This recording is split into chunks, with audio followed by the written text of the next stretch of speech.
twinjiye makuru yatandukanye tugezeho kano kanya byakomeye cyane ahantu hitanya byondo umuriro wongeye kwaka urugamba rwabaye urugamba mw'abantu mwe iyi mirwano iri kubera mu burasirazuba bwa Repubulika Demokarasi ya Kongo nyamara yongeye gukomera nk'uko byagenze mu bihe byashize ubwo barwaniraga za Masisi ubwo barwaniraga za Rucuru ubwo bafataga imijyi nka Goma Bukavu ubwo binjiraga za Karehe za Kavumu n'ahandi hagiye hatandukanye urabona yuko urugamba cyangwa se imirwano ariho yerekeza n'ubundi kubera ko iri kubera muri Kivu y'Amajyepfo ahantu hatandukanye iminembwe murabizi n'ibice bihakikije muzi biri kubera za Plaine de Rusizi murabyumva muzi biri kubera mu nkengero z'umujyi wa Uvira M23 yarikuye mu bihe byashize muzi amadefense ari gushingwa n'igisirikare cya leta n'abambari bacyo muzi amadrone ari gukoreshwa aha rero niho ndi guhera ngiye mvuga ko urugamba nyamara rugiye kongera gukomera nk'uko byari bimeze mu bihe byashize hanyuma rero ahanyabyondo byongeye gukomera cyane rwose za Masisi ahitwa Karingi mu Rugezi muri Kivu y'Amajyepfo ubwo ngubwo ahitwa Murambya ahitwa Madego ndakubwira ibi kuhabera uburyo bimeze n'ukuntu byagenze ariko urumva ko imirwano itoroshye na gatoya ndaza kukubwira rero kubirebana na zangabo ngo za Kayumba Nyamwasa na Jarika Habyarimana wa muhungu wa Juvenal Habyarimana wahoze ari perezida w'u Rwanda mbere yo mu 1994 hanyuma bakaba rero bakomeje kugenda nabo bakora akantu cyangwa se bari kukameza bakamishije hariya muri Kivu y'Amajyepfo bakorana n'uwitwa Colonel Nyamusaraba wo muri Gumino wa mutwe w'abanyamurenge barwanya bene wabo hari ibyo bari gukora noneho bidasanzwe muraza kumva ibara bakoze hanyuma turagaruka ku byatangajwe na perezida wa Uganda kuri M23 Yoweri Kaguta Museveni biteye bite hanyuma tunagaruke ku birebana n'ibya Patrick Muyaya hari amakuru menshi cyane agiye atandukanye mwe ntimuze kujya kure gusa hanyuma turaza no kuvuga ku munyapolitike akaba yarabaye umudepite mu nteko ishinga amategeko y'umuryango wa Afurika y'Iburasirazuba EAR nawe hari ibyo ari kuvuga ku birebana n'ibiri kubera muri aka karere hanyuma tunagaruke ku birebana n'intambara mu burasirazuba bwo hagati nimuze kujya kure nitwa Isaac Neza reka twinjire muri aya makuru mu gace kitwa rwose Byondo ahangaha ni muri Kivu y'Amajyaruguru muri Masisi hongeye kumvikana umuriro w'amasasu cyane ahanyabyondo higeze kwaka umuriro cyangwa se imirwano ikomeye cyane mu byashize ubwo mu 2023 yarwaniraga mu bice birimo ibya Sake ndetse no mu nkengero zaho M23 ifata ibice bigiye bitandukanye ndetse kugeza ubwo inafashe centre ya Masisi ikanafata n'ibindi bice byose biri aho ngaho icyo gihe nibwo yanafataga imbere yawe yarafashe ibice birimo Rubaya kagace karimo amabuye y'agaciro menshi cyane ndetse iza no gufata ibice nka Ngungu za gufata ibice byinshi cyane aho ngaho muri territoire ya Masisi aha rero Nyabyondo naho hagendaga humvikana urusaku rw'amasasu cyane ndetse FARDC havuye imerewe nabi cyane n'abambari bayo bose ko bakabaye icyo gihe ndetse twavuga ko ari nafite abambari benshi kurusha n'uyu munsi kuko hari abacanshuro benshi hari Sadek abanyangora abanyatanzania abanyamarawi bose bahuriye hamwe harimo abarundi harimo FDLR hari Wazalendo urumva ko rero urugamba rwa rukomeye cyane aha rero Nyabyondo hongeye kumvikana urusaku rw'amasasu bitewe n'iki byatewe n'ibitero byagabwe n'abarwanyi ba Wazalendo bafatanyije na basebuja ba FARDC bari kumwe n'abasirikare b'abarundi ndetse na FDLR ariko amakuru akagaragaza ko abenshi bari Wazalendo naho baje kwasiga umutwe ari benshi nk'uko amakuru tugeraho abivuga amakuru avuga ko imirwano yabaye mu ijoro ryakeye mu masaha ya 8 kugeza no mu rukerera yaguyemo abazarendo barenga 10 ndetse kandi ibirindiro bigera mu 10 cyangwa se twa defense duto bari barashinze M23 ikabagiye idutwika byose bikaba byatangajwe n'abaturage baturiye mu bice byabereyemo iyi mirwano icyakora cy'abaturage benshi bakaba batangiye kugenda bava mu byabo bavuga ko anga hashobora kwaduka imirwano ikomeye cyane nubwo kugeza ubu tubabwiriye inkuru nta mirwano cyangwa se na rusaku rw'amasasu ruri kuhumvikana aha rero bikajyana n'iki nubwo byabaga gutyo no muri Kivu y'Amajyepfo naho ntago byari byoroshye ubundi muri Kivu y'Amajyepfo hari agace kamaze iminsi kugarijwe cyane n'ibitero bya FARDC noneho bongeye no kubyutsa ibyo gukoresha amadrone mu gihe hashize iminsi batayakoresha ahitwa Murambya rwose ariko Murambya nyine yanga muri Sud Kivu atari yo mu Burundi kuko no mu Burundi naho harahari mu Burundi ari kubanzaho witwa Marambya aha rero Murambya hari kumvikana ibitero bikomeye cyane ibya FARDC noneho ngo bongeye no gukoresha amadrone ntabwo ari aho gusa Imurambya kuko hari nahitwa Madegu hari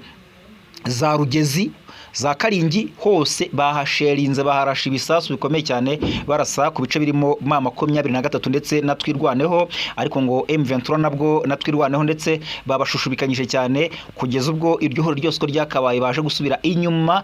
bajya hakurya yahitwa Ikaringi mu biri bya bice byabo basanzwe bafitemo ibirindiro agace rero karimo ibibazo cyane twavuga ko ari Murambya kuko abaturage baho bavuze ko batangiye no kugenda bahahunga bahava kuko noneho ngo haniyonge hiyongereyemo ibitero bari kugabwaho n'abarwanyi ba wa mutwe wa Kayumba Nyamwasa witwa P5 uri gushyigikirwa cyane na Kayumba Nyamwasa ndetse na Jarike Habyarimana. Uyu nguyu akaba yari umuhungu wa perezida Juvenal Habyarimana w'u Rwanda mu 1994 na mbere yaho. Aha rero bamwe bakavuga ati uyu mugambi nawo wiyongere ku yindi mibisha ikomeje kugariza abanyamurenge. Abanyamurenge rero bakaba bari mu kaga gakomeye cyane nyuma y'ibiri kubakorerwa muri iyi minsi rwose, ibitero bya hato na hato kandi bikanajyana no kwangiza ibikorwa byabo, kuko nk'ubu ngubu baravuga ko kuva ku munsi w'ejo hasahuwe inka nyinshi cyane,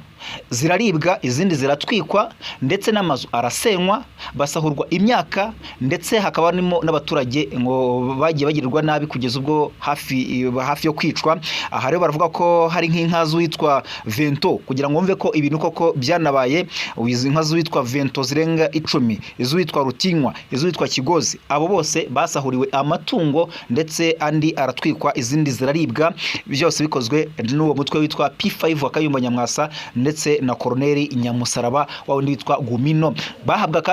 Bahabwa kandi imbaraga nabo muri Wazalendo bo muri Kivu y'Amajyepfo. Ibintu bikomeje guhangayikisha cyane abaturage ndetse bakaba batangiye no gutera hejuru bavuga bati ese ibi bikorwa noneho bikomeje gukorwa n'ubutegetsi bw'Kinshasa bushyigikiranyije n'aba barimo Jarike Habyarimana na Kayumba Nyamwasa, byo tuzabikira gute? Ibi rero bikagaragaza ko abaturage bo muri Kivu y'Amajyepfo by'umwihariko mu misozi miremire y'Umurenge bakomeje kugarizwa cyane n'ubutegetsi bw'Kinshasa. Aha rero bigatuma kandi haba imirwano ikomeye kubera ko na M23 natwirwaneho bari kunanirwa kubyihanganira, bagatangira kugenda nabo batega ibico izo ngabo za leta n'abambari bazo, bityo imirwano ikagenda irushaho kugenda ikaza umurego. Aha rero za Rudegu, za Madegu, za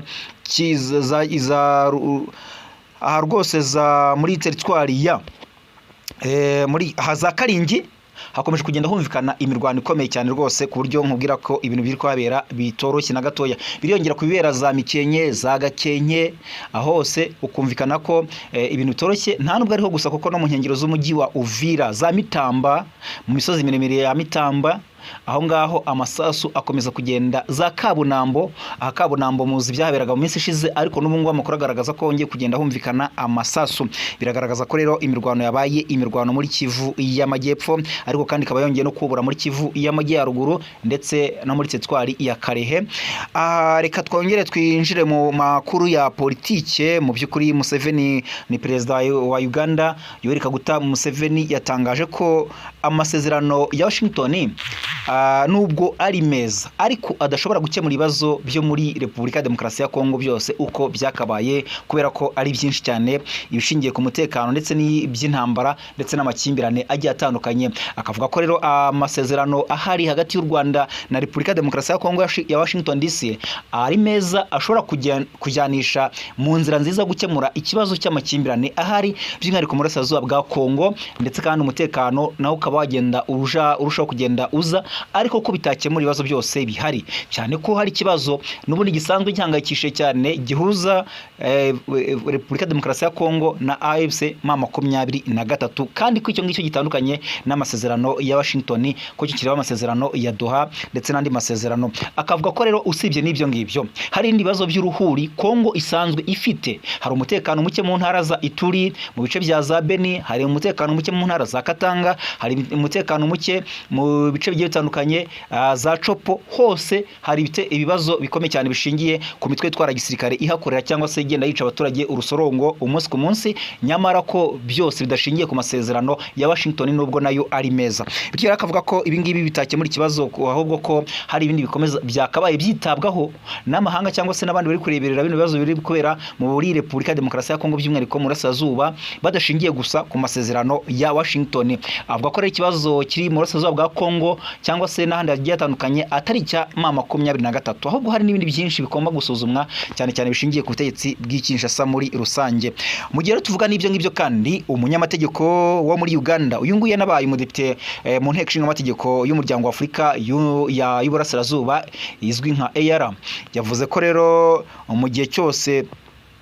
hakiri umutwe wa FDLR mu burasirazuba bwa Repubulika Demokarasi ya Kongo watifatanya n'abavuga yuko u Rwanda rukwiye gukuraho ingamba z'ubwirinzi. Ati ibi ngibi rwose ntabwo je nabishyigikira, nta nubwo ndi kumwe n'abavuga ko u Rwanda rukwiye gukuraho ingamba z'ubwirinzi mu gihe cyose mbona ko hakiri ikibazo gishingiye ku mutekano muke u Rwanda rushingiraho uvuga ko rufite impungenge, aricyo umutwe w'iterabwoba wa FDLR. Uyu mutwe wagize uruhare muri jenoside yakorewe abatutsi mu Rwanda mu 1994, jenoside twibuka ku nshuro ya 32 uyu munsi. Aha rero akavuga ko ikibazo gikomeye cyane ari ukuba Repubulika Demokarasi ya Kongo ikorana n'umutwe wa FDLR, nyamara kandi ukomeje guteza umutekano muke no kubiba ingengabitekerezo ya jenoside muri aka karere muri rusange. Aha rero akavuga ko u Rwanda byagorana cyane ko rwakuraho izo ngamba z'ubwirinzi mu gihe cyose hakiri icyo kibazo. Arunga rero mu buryo u Rwanda narwo rumaze igihe rutangaza ruvuga ko ibibazo byose rufitanye na Kongo bishingiye ku kuba Kongo yarahaye intebe ndetse rwose gaha rugari umutwe w'iterabwoba wa FDLR, noneho bakaba bari gukorana byeruye mu buryo butaziguye n'uyu mutwe w'iterabwoba, nyamara kandi bakabaye bafatiye mbere mu kuhashya. Ndetse u Rwanda ruhetse no gutangaza yuko ejo bundi batangaje amagambo abanyekongo ya Nyirarureshwa yo kuvuga ko batangiye gusenya FDLR, budakeye kabirabona bambaye impuzankano zabo, babona bari kugaragara mu mirwano bari kuhanganamo na M23 n'ibindi bikorwa bitandukanye bya kinyamaswa basanzwe bakorera abaturage bo mu bwoko bw'Abatutsi mu burasirazuba bwa Repubulika Demokarasi ya Kongo. U Rwanda rukanongeraho ko muri iyi minsi uyu mutwe no gufatanya n'umuhungu wahoze ari Perezida Juvenal Habyarimana, akaba yitwa Jean-Luc Habyarimana, mu bikorwa byo kwiba cyangwa se gukwirakwiza ingengabitekerezo ya jenoside no kwibasira abo mu bwoko bw'Abatutsi muri mu burasirazuba bwa Kongo, by'umwihariko muri iyi minsi muri Kivu y'Amajyepfo. Ko rero byose biri gukorwa n'ubutegetsi bw'Kinshasa buri guha intebe abo bose, kubera ko uyu Jean-Luc Habyarimana amaze iminsi akora ingendo za hato na hato Kinshasa afatanyije n'abandi bambari mu mugambi mubisha nk'uwo, kandi ko byose bitatuma inzira itegerejwe kugira ngo bagere ku mahoro arambye hagati y'ibihugu byombi yagerwaho. Hanyuma tunyaruke tuvuga ko rero umuvugizi wa guverinoma ya Repubulika Demokarasi ya Kongo akaba yitwa Patrick Muyaya Katembwe, akaba ari na minisitiri w'itangazamakuru n'itumanaho muri Repubulika Demokarasi ya Kongo. Rero akaba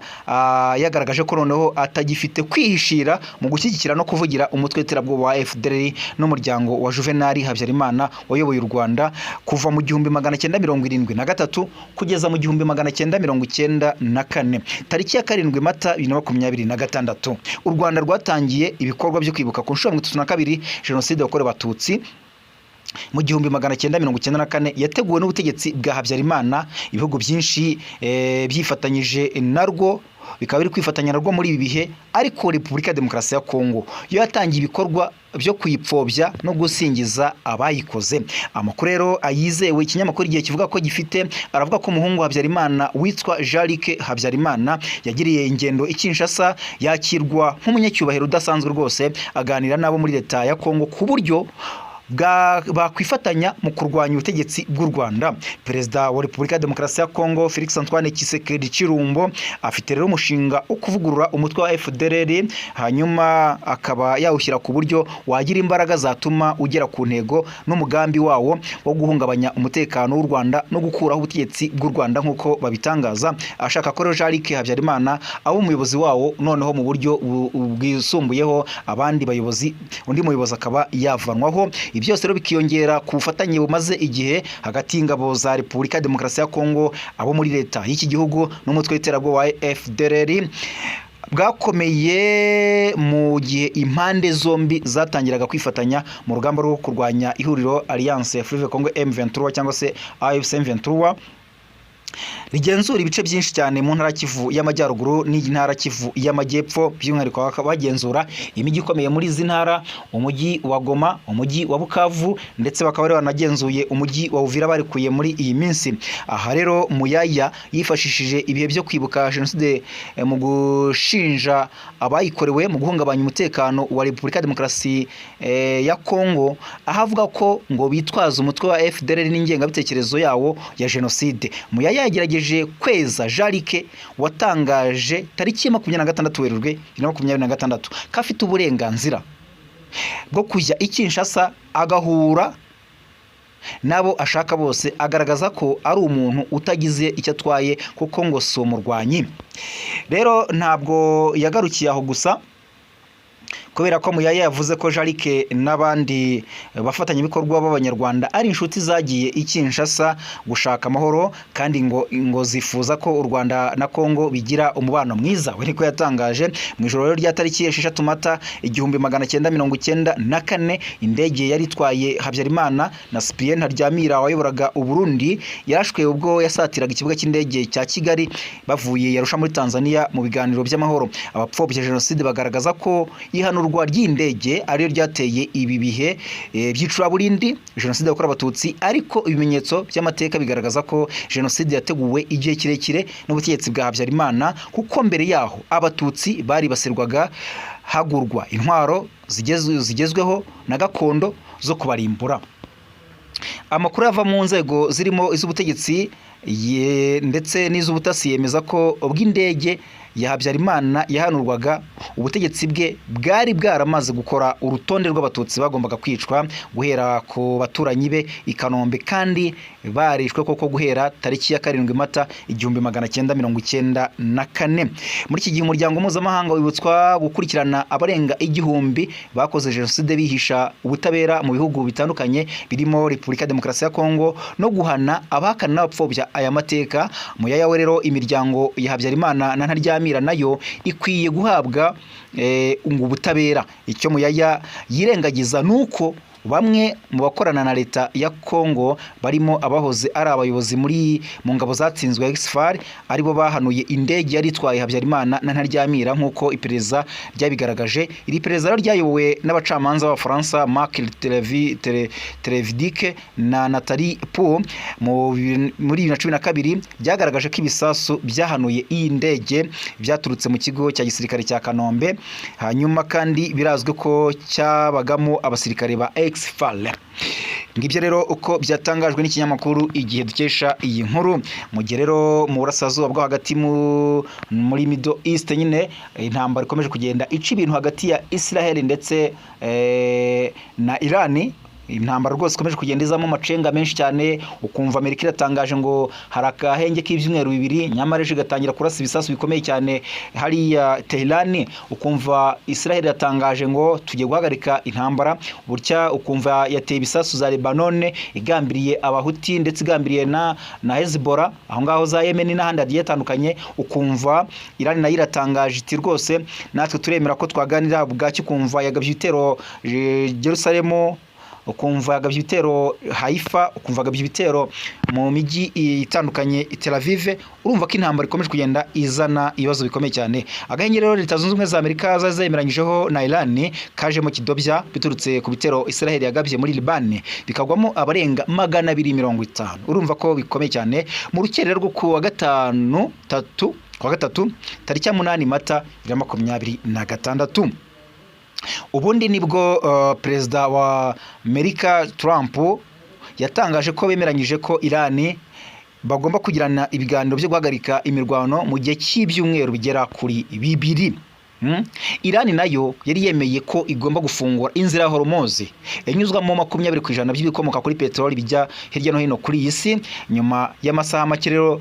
akagahenge gatangajwe, twagiye gutungurwa no kubona Iran ivuze ko yongeye gufunga iyi nzira ya Hormuz. Yavuze ko ari icyemezo cyaturutse kukuba Israel yarenze ku mahame y'akagahenge ikagaba ibitero bikomeye cyane ku mutwe wa Hezbollah muri Liban. Ibitero bya Israel bikaba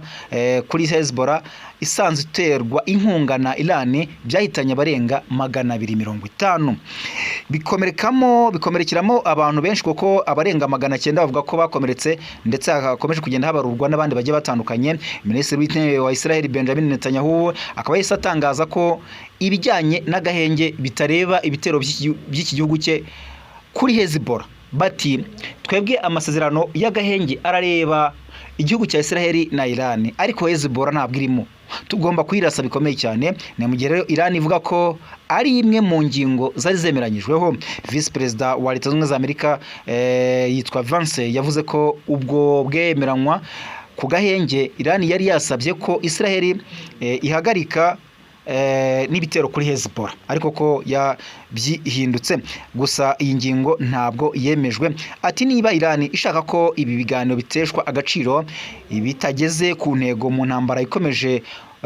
gukubitwamo inshuro kubera Libani idafite aho ihuriye nabo, ndetse Amerika ikaba itarigeze ivuga ko irebwa n'agahenge. Ayo ni amahitamo yayo. Dutekereza ko bizaba ari ubucucu niba amahitamo yabo,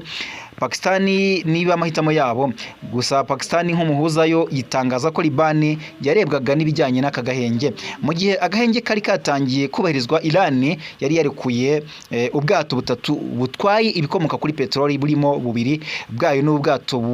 bumwe bw'Abashinwa. Urumva ko yari yatangiye kugera ibyikora kugira ngo aka gahenge kabe kashyirwa mu bikorwa, ariko kandi zitirwa n'ingamba za Amerika na Israel. Kugeza ubu rero mu kigobe cya Persi